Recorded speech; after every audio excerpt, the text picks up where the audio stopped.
Welcome to the Leading Woman Show. Politics is local, they say, and it's at the grassroots level that women often hold the strongest voting power. It is where they contribute significantly in making lasting impact that can create a snowball effect that leads to national development. Several issues pertaining to women are usually unnoticed and unsolved.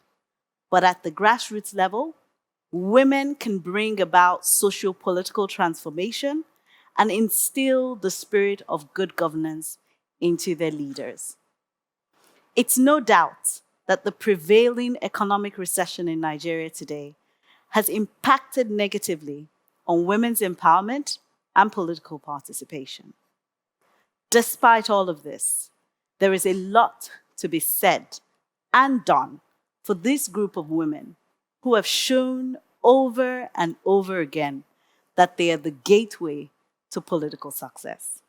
Hello and welcome to the Leading Woman Show, the election series, brought to you with support from the National Endowment for Democracy.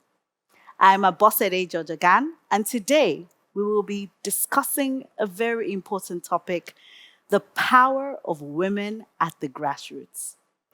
And to discuss this with me in the studio, I have three amazing guests. The first is Ikemesit Efyong, who's a legal practitioner, geopolitical analyst, and the head of research at SBM Intelligence, an Africa-focused risk consultancy agency. Welcome, Ikemesit. We also have Okikiola Taiwo Jalupon, a grassroots politician and the founder of Okiki Foundation, an initiative that caters for vulnerable children, the elderly, and the youth. Okiki contested for office in the 2019 general elections, running for a seat in the Lagos State House of Assembly, which made her the youngest person to ever run for political office in Nigeria at 23. Welcome, Okiki.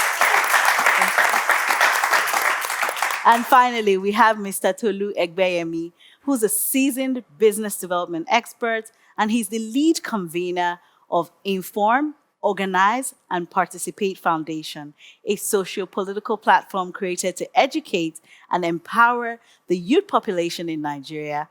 And he's also a political mobilizer in his local government area. Welcome, Tolu. Thank you very much. Now, I'm sure like me, you are really excited and cannot wait to have this conversation. So sit back, relax, and let's have this conversation.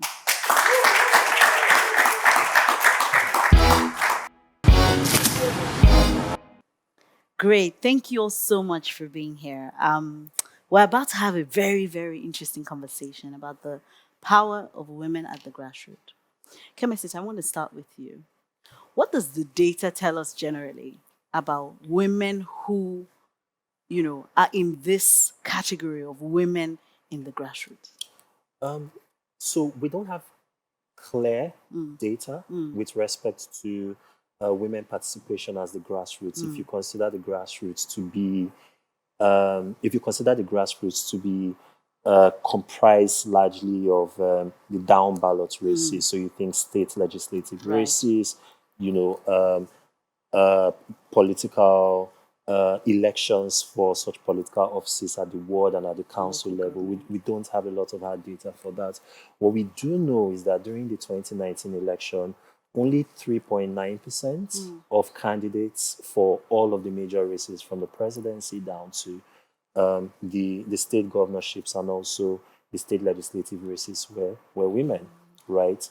When you square that to the fact that 51.4% of Nigerians, right, are women, that's a significant amount of underperformance in terms of the female participation. Right? I actually thought Nigerian women were 49.something%. Has that data changed recently? Oh no, Nigeria women are now more. Yeah. Wow. Okay. Yes. So thank you for that data. That's good information.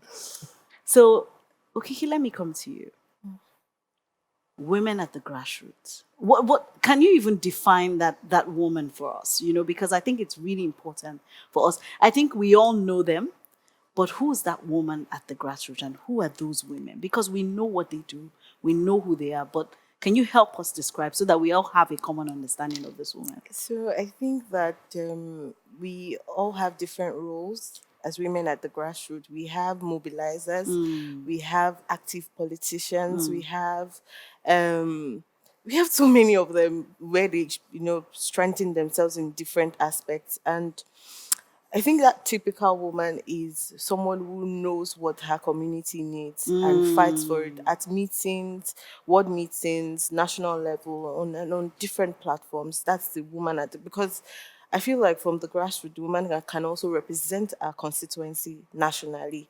So I think that's a typical idea of a grassroots woman. Yes. Thank you for that. I think that definition is very important, and the fact that you know we can't test it, but I feel like when we talk about a woman at the grassroots, oftentimes what comes to mind is a disadvantaged woman. That's why I thought it was really important for us to categorize, because the truth is those women have power, and that's why we're talking about them today. So Tolu, let me come to you. Women at the grassroots, I mean, you do mobilization work. What role have women played in the work that you do around mobilization? Well, with the back of experience, I believe that they are the most powerful tool, especially when it comes to political electioneering. And at the grassroots, I believe everywhere is a grassroots number one. We always just look at them because they are not where we are. Yes, You they're understand not in what the I'm saying? city, Where we maybe. The city was a grassroots That's sometime right. before now, anyway. I agree. So basically, they are the engine, the soul of this political movement that we have. They carry the burden of electioneering, and they disseminate information to almost all the nooks and crannies, to the family members, to their children, to the husband. And these people, they are engaged in so many ways, like my sister said. At the market space, they are there. At home, they are there. And, the society at large, they're almost everywhere. And they have, I think, they have not been well put in the space where they need to be, considering the power that they have. So, Yeah. like you said, women at the grassroots, they are very powerful. Yeah. Very powerful. So let me come to you, Ikemese. So, I mean, we've established who these women are. We've established that they're powerful. Why is that not translating to women's issues in the society being better around maybe their contribution to the economy, right? So in terms of their contribution to the economy, we know it's large as well, but they're not in the leadership positions to determine how the resources are shared. They're not in the positions of political leadership, as we've seen. What is that gap? I think it's because the political culture in Nigeria has incentivized women to be what I would call back end operators, right? And so women have clearly shown that they have an aptitude and a capacity for engagement. But a lot of us have not been socially attuned, right, to the reality that women can be at the forefront in positions of leadership in order to actualize, right, some of these outcomes. And so what you find is that in a lot of the conversation around deepening female participation in politics in general, they often are two strands. There's the top heavy, we need more women to get into positions, right? But there has to be a feeder and a pipeline that encourages women, right, first to be engaged and then to aspire for office. The second part of the conversation often says women aren't engaged, and that's a fallacy, like my panelists, right, have rightly pointed out, right. But the most important thing is that because there haven't been that many examples of women actually taking, right, the lead and being at the forefront from a position of leadership, many people feel women are just incapable of doing that. And part of the work that we have to do, right, is to begin to re-educate ourselves and say, if it is possible, if we're seeing this groundswell of female participation, right, in grassroots politics, then why don't we give some of them the opportunity to actually lead from the front? Absolutely. Why don't we give them opportunity to lead from the front and not lead from the back? Yeah. Because most times, as grassroots women, they're leading from the back. Yes. Now, Okiki, do grassroots women know the power that they yield? I think they do because obviously you see, I would relate it to one of my elections in 2021. The woman told me I can bring 100 people for you. She's sure She was confident. that she can bring 100 people. And she was like, I don't even need to bring a bus to even mobilize them there. They would bring themselves to that place. So I know that they know the power that they hold to make an election win to for their candidates. But the issue is they already see themselves as that's the best that I can do. Now, for a councillorship election, you need like 600 people to get you that position. For a woman that can mobilize 100 people to herself just to come and vote for another person, imagine what happens to her if she decides to run for that position. Exactly. So she needs to see herself as the leader that she is, not as the person that can help somebody become a leader. Wow. So I think that they know the power that they hold. They just don't know that they can take it and use it for themselves, and get there. Wow. And I think that there's also a lot of things that has to do with what people tell them to as women. So I remember running for election, and then we had the campaign process. And when I was talking to one man, he told me what's your manifesto. I told him, he felt like, oh, that was too good. Okay, what should I tell her? I was just moving away, and he said, oh, God forbid that a woman will lead me. That's what he said. And I was like, okay. I said, I just went back. I said, I hope you don't allow women buy things from your shop, because obviously 95 of people that come to the market are women. So if you are that discriminative to say that a woman will not lead you, a woman is feeding you, women are feeding you. So those were the things I just told him. Sometimes it's not necessary to argue with them and say you are wrong, you are this. Just cite an example that relates to their reality. Fact. And he just kept quiet, and I moved on. Wow. It was after a while he said, can I join your campaign? I said, you're welcome. Unbelievable. You're Oh welcome. my God. So that's my own part. Wow. Yes. Wow. So Tolu, are women aware of the power they yield? I mean, look at that example. I'll bring 100 people for you. And when you cited that example, all I'm thinking about is 100 of those women bringing 100. Imagine if they did that for a woman on the ballots. Why is this not happening? But the truth is that they are not aware of it. Like she mentioned, you are thinking for her. The system does not allow them to be aware of the power that they have. The system is... The truth is, of course, women are powerful in mobilizing people and all of that, But how do they get there? How do they become a candidate of a party? How do they become voted for? That is what is lacking, not the power of manipulating people or men to organize people. Men, we are not just laid back, We do all of these things, But the issue is the women too have to participate. And when I mean participate, just don't look at yourself like you said that, okay, we can only mobilize, okay? Even when we are mobilizing, who are we mobilizing for? If you want equal gender equality, push one of yours. Support one of your own. Exactly. I mean, it's so easy. Someone that can organize 100 people overnight should look for another one that can organize 100 and say, okay, you know what? Whatever we are doing, we don't even want men's vote anyway. Like you said the other time, the women population in Nigeria is 57, not 51%. What data is this? Thereabout. But it keeps increasing by the day. Yes. You understand what I'm saying? It doesn't stop. And even in the world, we have larger number of women here and there. But the issue is they have been stifled for so long. And they believe that, let us organize, give them the vote. We hope that they will bring back for the benefit. Why they should have actually themselves go forward. So at least we can even see something different from what we have had. If they are going to be doing it better than the men, we should know.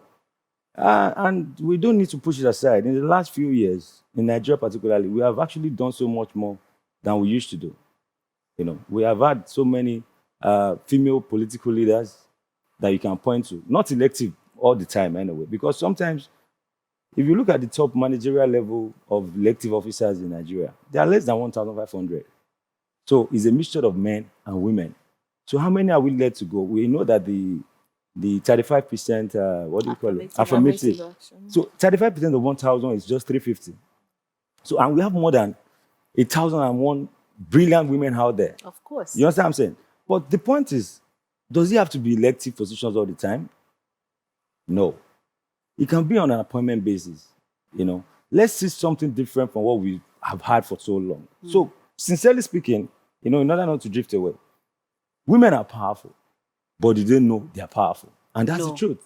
They don't know they're powerful, and the system only limits their brilliance and, their capacity to the back end operations. I really like how you put it, back end operations. So now, now that we've established this, what does it look like for women at the grassroots to start to mobilize for good governance? And I say that because if you look at Nigeria, when we talk about Nigeria, we talk about it broadly and 6 geopolitical zones, but it starts from from that small units, from that community.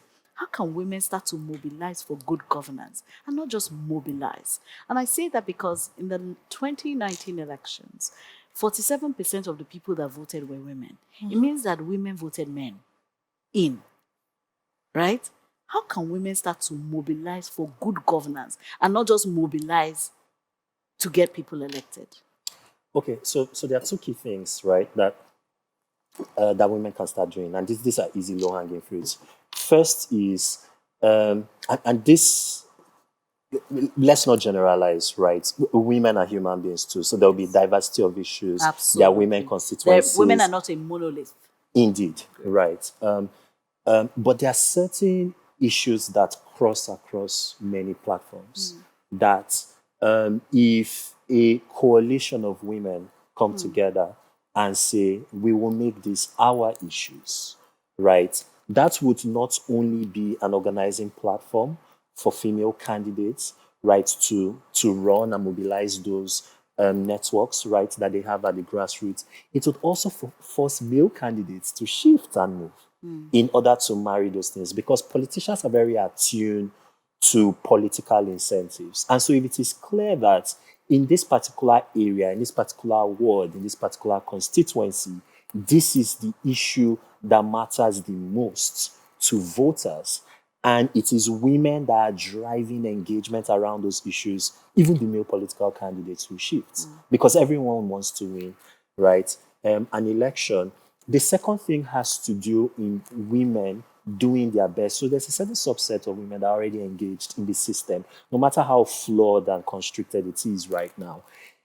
Those women who are engaged in the system need to do more in order to get other women into the system. Once that feeder and that pipeline of women who are engaging around local and domestic issues, it could be power, it could be provision of water, it could be road infrastructure, it could be any number of issues, it could be security, right, at the local level. Once people can see that the pool of women that come into community meetings, that are reaching out and texting, right, their counselors and their chairmen, right, and the people who lead the important associations in their communities, they would pay attention to those things. And those are very, very easy things that we can do now with the system low-hanging that we fruit. currently have. So, okay, Kiola, when you hear that, what comes to your mind? Are you already thinking this is possible? Because what Ikemese is recommending is, women are already, they exist. So some already exist. They're doing things. Let's get more women, and like you said, associations, all of that. How can we start to really translate the women's power beyond where it has already reached at the grassroots level? So I think that there's already a lot of organizations that have come together, women organizations that are trying to engage, local government officials, the president, and everybody together to encourage women to run, or the women who are already there, to encourage them to be part of that process. I think there are a lot of organizations, and one of it is Women that we have now. But one of the things that I do as a person is we always have monthly meetings with women in the community. And what do we talk about? Random issues. whatever it is that they are facing. We're just talking random issues. After a while, I can just be like, oh, but what do you think the solution can be? That is kickstarting their mind that it's not only the problems that we should be talking about. So when somebody that's not me, or maybe a man that has capacity to even run, comes to say, oh, I'll do this, I'll do that for you, they know and they can ask questions that make sense. They can't just talk about the problem again. They can tell them that, oh, when me and this group of people were talking, this was part of the solutions that we brought up. What do you think about it as a candidate that is running? Whatever it is you say, their mind is already open to know that, oh, we can bring a solution even as a person, as a group. So those communities, when I have meetings with them like that, I'm like, what's happening this week? And they tell us, oh, last week they closed our market, or they said this person. I'm like, why? What do you think the solution can be? So then they open their mind, and I tell them that it's not easier for me and you now to devise a solution than for you to tell me a problem and expect that when I get there, I'm going to send a solution to you. So now we both know the solution to the problems. When it starts, it's easier to implement. Because one of the things is that you might start road. You might think that the road is the problem of your community, and you're fixing the road, and they're asking you, who even send them? Nobody send them road. But the truth is that's what you thought the problem was. Yes. Because that's what it looks like. But to the woman that is selling akara, the road is not a problem. So most of the time, I just listen to diverse opinions and then try to tell them that, we can't get 100% of everything, but we can manage situations. And then they are getting to understand that. So I'm also looking at how I can bring more people that they look up to, that they have heard of, to also come and talk to them and say, oh, this is also the ways I'm trying to implement what you say up there. How about we hold, a meeting, put it on the press so that they can see that we all are together, not that you are here, and then there's a difference between the elite and the poor. As a politician or as a community builder, you are on the same line as the person Absolutely. that is suffering. So the only advantage you should always see is that you are pitching that solution. We are the one pitching that solution to help your community. So that's the idea also put into their head, so that when we are cleaning the community, one of the things that we do, there's a particular area is always dirty. But from the point that I went to clean it, and they're like, no, now, don't worry, ma. I said, you two, don't worry, ma, since we will live like this. And then they started cleaning, they started joining. Till today, that place is not dirty again. So now they can understand that, this is a together thing. It is us. The solution is us, not the person who is in power. The solution is us. So I think that from there they can now see that, oh, if I can do this small thing and it can be permanent, solution can be permanent, why can't I do it? Wow. So amazing. That's a good place to take a break, and we'll continue when we get back.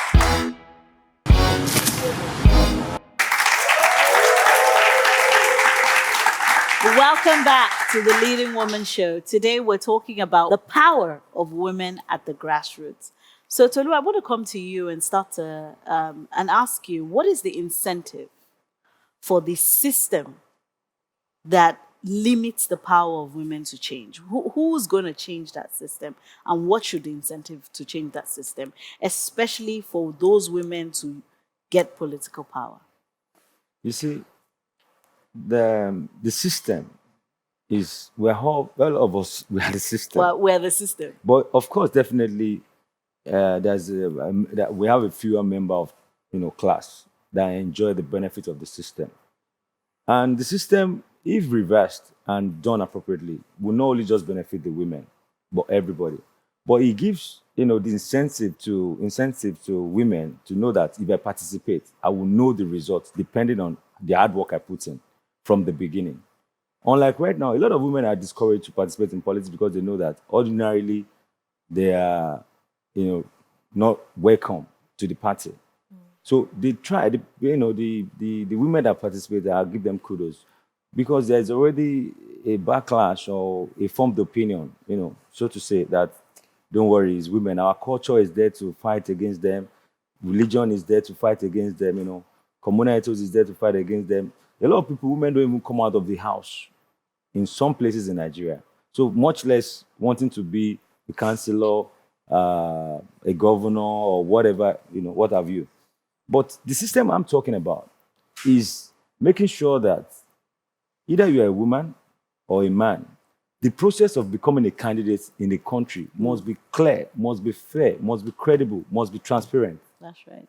So if we have that, of course, you won't feel deflated running for an office, trying to make things, trying to change the way things are, when of course, it's going to lead to nothing eventually.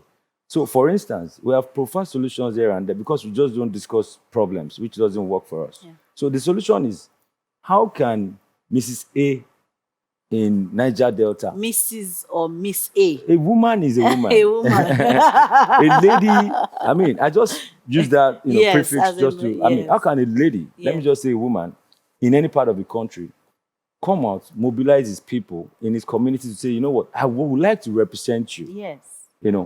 and the people know her for who she is. Okay, we can credibly support you. Go and represent us. I can tell you for free, the Nigeria that we are today, if that woman is not on a popular platform, popular political platform, the chances are lesser for her to represent her people.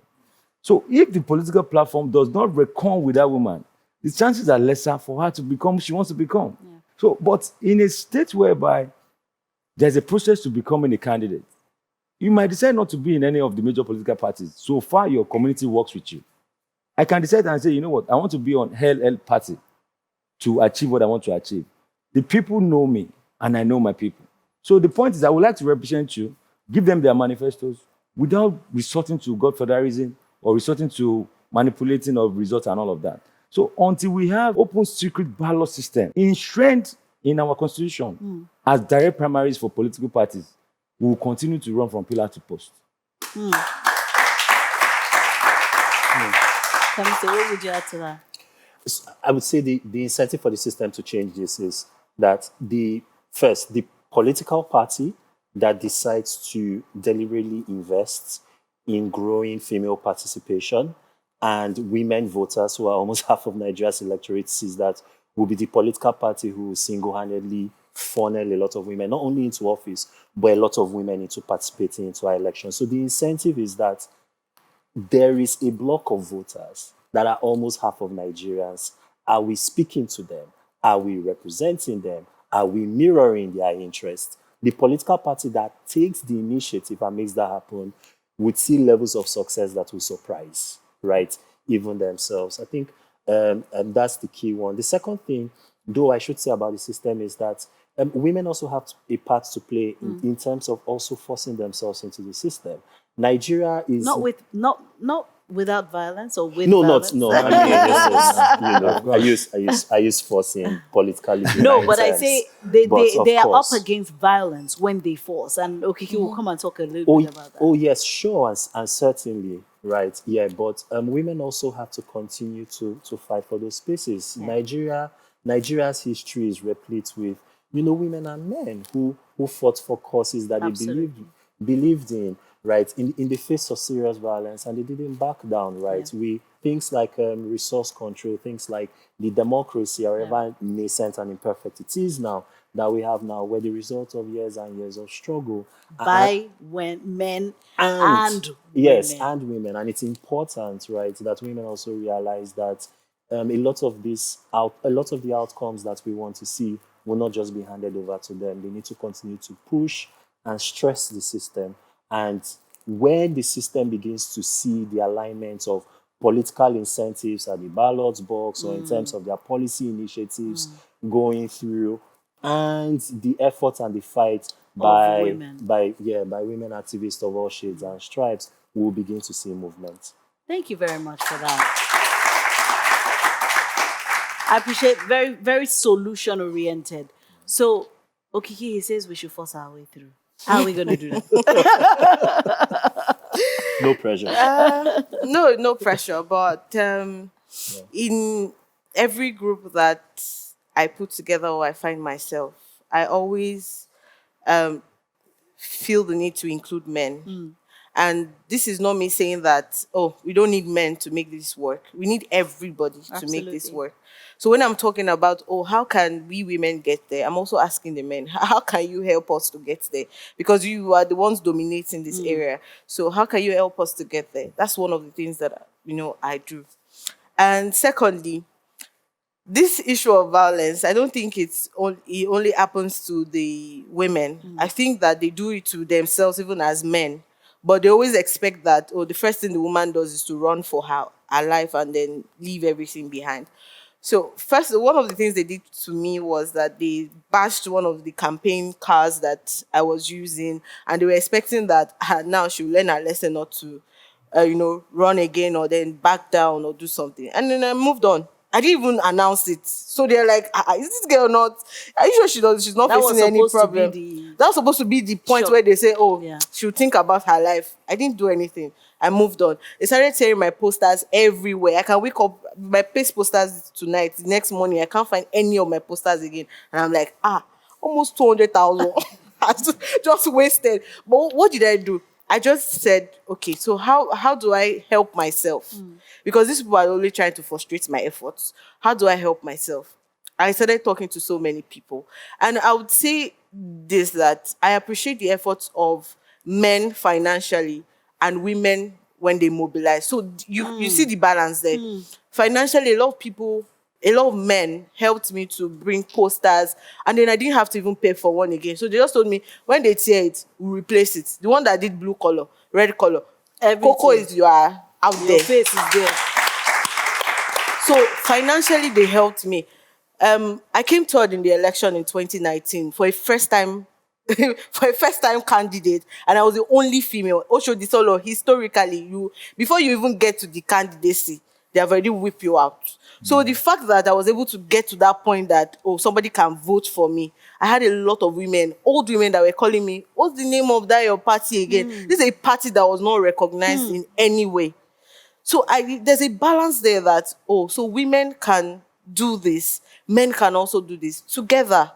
So if we decide to take ourselves out, we might not be doing each other any good. So I feel like violence will come, sexual harassment will come, all these things put together will come to women especially. But I was talking to him earlier and I was saying that my why is what keeps me going. Why am I doing this thing? Because if it's to eat from morning till night, I can do that. 3 square meal, I'm good. But what will happen to the next person? The person that robs me is probably does not have enough. So if they see that you can eat 3 square meal, they'll be like, Abi, and then come and rob you. So how do I make sure that the community is fair for both me and the other people? Absolutely. So that's what I think. Thank you. So before we go on a break, Tolu, how can men stop using grassroots women for back-end operations and bring them to the front? I don't think men are using them for that. I believe, culturally, you see, we have to situate our issues the way The they context. are. African people, our women are supposed to be, quote unquote, to be supportive. But right now, we need gender equality. We want our men now to be supportive. Let the women lead from the front. So basically, I don't think we use them just to mobilize alone. Okay? The issues are, what are the impediments for women to grow? And of course, she mentioned a few. The list is, endless. Of course, men too they share almost the same issues like that. We have our own challenges, but because we need to attend to this one, which is more critical, women has to be empowered because it changes a lot of stuff. Absolutely. Looking at this, the domino effects of what's going to happen at home, benefits. what's going to happen in the economic society, the goals. economy, and all of that. They are naturally talented with managing things in a better way. So we need to know how to now empower them to get to where they are going. I don't want us to use the language of use and nobody is using anybody. They have the numbers. We are not the one creating women. Women are just larger than they are just more than men naturally. So of course, as a politician, numbers really matters. So you have to look for how many people do you have. Then our women, they have more time to mobilize than the men.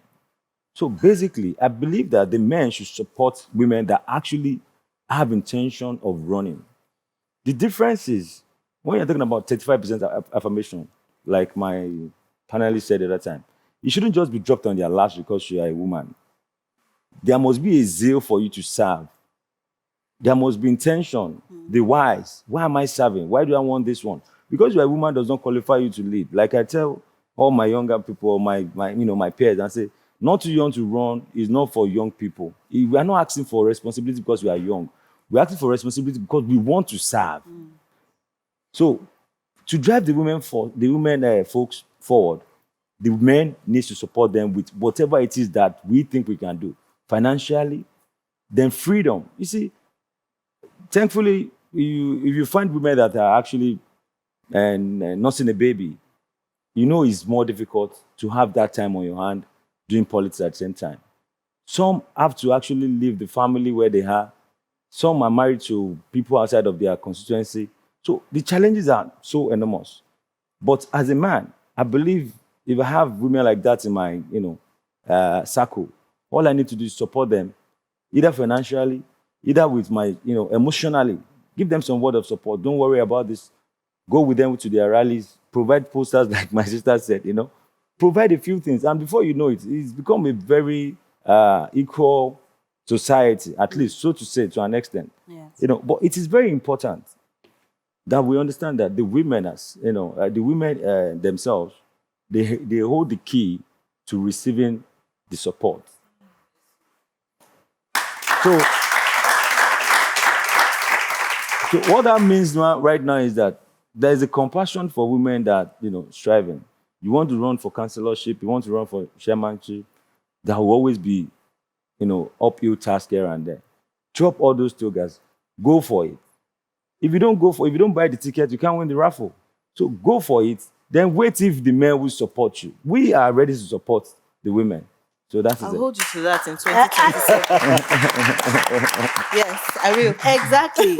We need to start holding people accountable for what they say.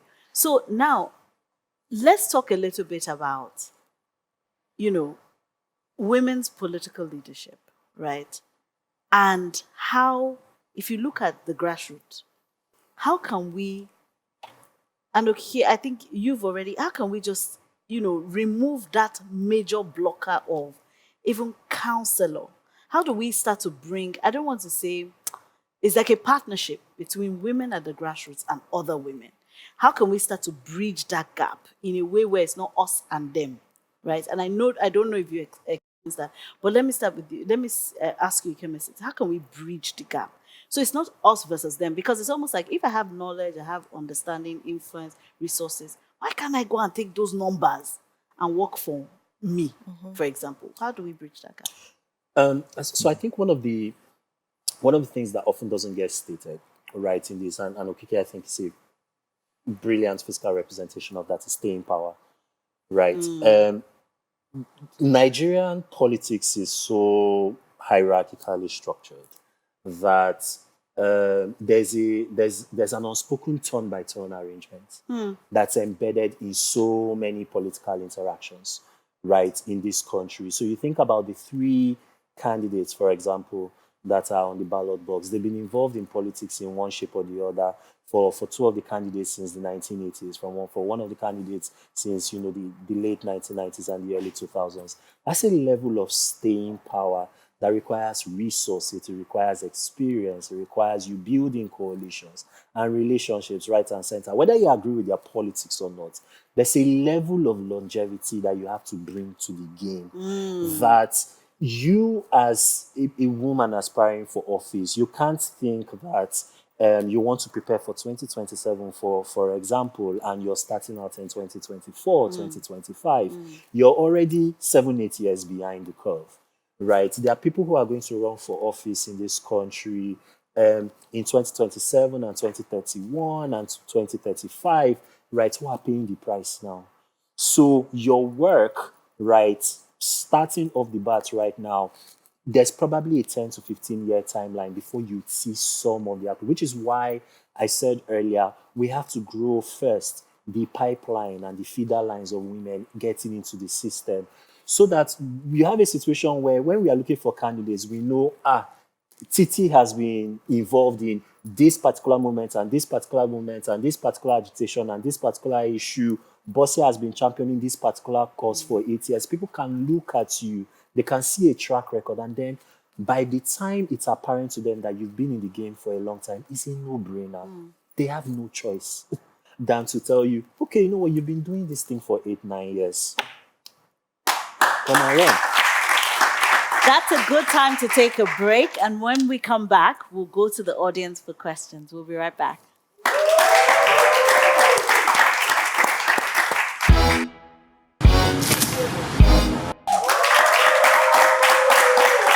Welcome back to the Leading Woman Show. So now we're going to go to the audience for a question. Who has a question? All right, I have a question. Sir, you mentioned that we don't have a lot of women in politics. I think you said 3.5 or thereabouts. So what can be done to encourage women to get more involved in politics and to also step up and stop being back-end operators? All right, it's going to be a multi-year project. You don't get from 3.9%, right, to 15 or 50%, right? I mean, you can't do that in even 2 or 3 election cycles, right? And it's going to be a combination of factors.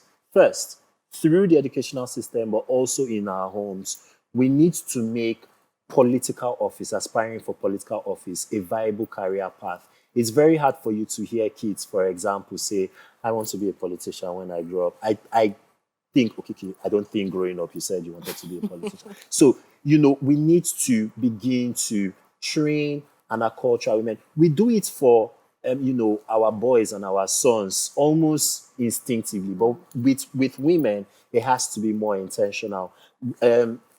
Myself and my co-panelists, we've talked about some of the other things we can do, right, for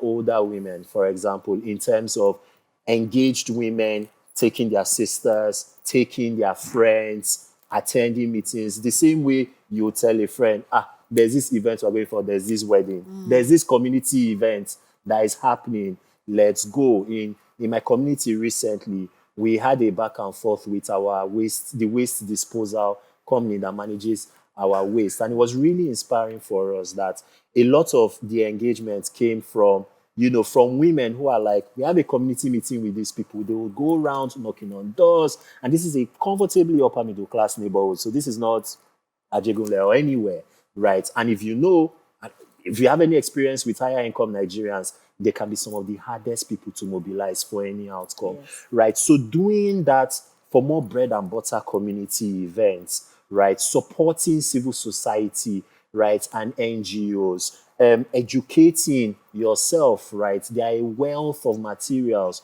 right, on social media just to make it more exciting. And I think also for us practitioners, we need to make politics more interesting. Absolutely. Right? The way we have conversations about political issues in Nigeria, if you're not predisposed towards political and social issues, you feel excluded by definition. So making politics as interesting as sports, as entertainment, because there are countries and there are communities that have been able to do that. Right? It will also go a large way in driving those participation I like that levels. point. I think we have one more question. Yes. Not until Nigeria realizes that the other half, which is women, contribute to development of Nigeria, we experience development in Nigeria. You can't keep neglecting women. So my question is for the lady. I understand from your biography, you ran for office at the age of 23. And I heard you say some things about the experiences intimidating experiences you faced from mostly male chauvinists. Now, the question I have is, I'd like you to highlight some experiences. We want to learn more from you. What informed your decision? What excited your education? How did you convince your family? That's important because in most quarters in Nigeria, unfortunately, the reality, I don't mean any offense. Young ladies of that age, many of them are thinking of settling down. Not all of them are thinking of big things, following the reality. But you are thinking of changing the narrative, contributing meaningfully to Nigeria. So what informed your decision, and how did you deal with people saying that no, it's not possible? How did you? I know you're not giving up. There are more opportunities for you. Okay, thank you for that question. So, my decision to run came from the regular parties that we usually have. And I had been running my foundation for years before that period. And my uncle was saying, you're always disturbing us to help, help, help, help, help, help. You know that you can run for office. I'm like, really? Me? I used to run for school politics, but outside politics just looks very unrealistic. I told me you can do these things that you are doing now on a bigger platform. Imagine bringing 1,000 people together. You can do this thing that you're doing. I'm like, okay, please let me know more. Any opportunity. And that's when he introduced me to the party I ran, with. And then he told me, okay, bring these things that you want to do as a person, bring them into your manifesto. And then they helped me, improve it. I was still very naive about it, but I was very open-minded. And in a lot of gatherings, I like to listen more than I talk, because I feel like listening to more people would help me also connect the dots in my head. Because as a young person, you have so many ideas. It's just like business ideas. I can talk to everybody here now, and I know that they have more than 10 business ideas in their head. You understand? But the part is implementation. That's why I always sit and listen to people when they talk, that, oh, this thing that they said can help me implement this stale idea that has been sitting in my head. And most of the time that I had experiences here and there, either violence or sexual harassment, I always go back to my house. And there were times that I cried, because, of course, I'm a young person. I've never seen such such force before. And then I go back home and cry, and my dad is like, when you are done crying, you chose this work. We will do it. You understand? So that sort of kept me going, like, this thing is it's not a playing something. It's not something that I'm going to just sit and not do again. And he always encouraged me to say, keep doing. That's why I also think the home that you go back to is very important. And I think that's why a lot of women also don't, or a lot of children, in fact, don't like to aspire a lot, because where they are coming from limits them to even think, on a wider scale. So I think that my family really helped me. I didn't have to even convince them that I wanted to run for office. I was always a person of my own. So when I said I want to run for office, they're like, ha. Okay, and then that's how we started mobilizing. So I think where you come from also matters a lot. Nobody in my family does politics, but I just picked up politics from somewhere. So that's like how I got into it. And then I had friends and families too that were there too. I forced a lot of my friends. They didn't understand what politics was, but I forced a lot of them when we were having ward meetings. If you don't attend, I will block you. We are no longer friends. It's the truth, because I need them to see. They don't understand, but I need them to understand that I'm driving somewhere. So a lot of people will fall back from there. I had a lot of friends that I lost along the line, because they're like, she's too serious about this thing. No concern her. Because there are some places where I'm even doing better than my friends. So if I force them there, they're like, we're not following the same path, so they leave. But the fact is that if you are my friend and I'm doing ward meeting, I will write attendance. You must attend. It's impossible. It's important, because if they see my friends, that the people that are even with me are there, whatever stranger that is coming will understand that for these people to be there with her, we would also stay. Do you understand? So if they see that I don't have anybody, to always end like that. So I think whatever challenge that I've gone through, it has been from help from people. I remember when I met, her, I said a lot of things that I was facing, and I was like, I'm not even happy about it. I know we spoke a few minutes ago, and I'm telling you that these challenges, this is what I faced. So I think that even him encouraged me for 2 minutes has helped me in some way or another, because I can now think that, oh, he doesn't think what I'm doing is terrible, so I can go on. So that's it. So we're beginning to bring this conversation to a close. And, we've talked a lot, and I think we've unbundled what can be done. And I've really enjoyed some of the solutions that have come out of our conversation. So I'm going to give us 1 minute each to just say, what can we go and do to ensure that the women at the grassroots use their power for our greater good? Tolu, what would you say? Well, I think we just need to remind them of the power they hold and to actually, channel the energy right now, because of course is overdue. They have been put at the back end for too long. Sometimes we need to be reminded of what we are doing wrongly before we can, get our path straight. So we just have to send the reminder out there to all the women in Nigeria that they have the power. They are in the larger number. So majority always counts in politics. The numbers count in politics, and they must be united to have a front to push and drive what they want. Thank you. Fantastic. And Kemisi, what would you say? I would say, women, you can do this. Your country is counting on you. The same way the forefathers of this country and the people who have run this country have had that time. Your time is here. Seize it. Our time is here. Okay, our time is here. Our time is here. Seize Yes. So I have a few things to say Yes. in terms of solutions, and one of the first things that I'll put is that men should please stop sexualizing women, Thank you. especially when they are going for daring positions, because you ask a lot of people, and if you tell them you're in politics, they already think you're a prostitute.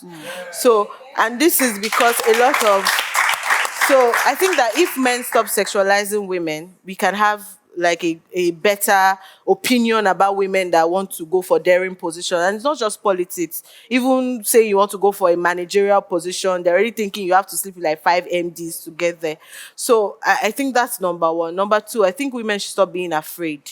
We have a lot of fear that we compound from cultural to economical and everything put together. I think that we already had this years before and years to come. It's not when we decide that, oh, we are no longer feeling this way that it's going to stop. But we need to start somewhere first, thinking that, oh, I'm no longer going to be afraid when somebody tells me that, oh, I can get you this position because you have to give me your body. If I can tell you no, that no stands. So I feel like when I stop being afraid that, oh, if I tell him no or yes now, if I tell him no now, I will not get this thing. I always say that I'm not desperate. When people tell me, oh, with all the things that you have done, you're supposed to be in one position, sitting in one council, I'm like, no, I'm not desperate. Because the people that are willing to offer me these things are offering me in a way that it will be that I'm exchanging something. And it's easy for men to say it's just your body. But that's my tempo. And that's what you're asking in exchange for this. So I think that we have power as women, and men should also do better to make sure that we run comfortably so that sexualization will not be part of the problems that we're even facing. We're already facing so many. Sexualization should not be part of it. Violence will come. Nobody cares. As a man to woman, it's about the position, not about your gender. So if I'm going to throw violence, I'll throw it. So I just think that that's the position. Fabulous. I didn't say too much. No, you did. You did very well. Thank You did you. very well. Let me thank my remarkable guest for a thrilling and insightful conversation today. Thank you for watching, and thank you to everyone who has watched. Don't forget to shout out a leading woman you know and tag us so we can celebrate her too. Now, before I go, I want to thank everyone who has made the first season of the Leading Woman Show election series possible. A special thank you to our supporters and partners, the National Endowment for Democracy, and thanks to everyone who has engaged with this season, watched this season, and we want to encourage you to look out for season 2. And before I go, remember that women's leadership can change everything, everywhere. I remain your host, Abosede Jojogan. Bye for now. You did it. You did good. Yeah.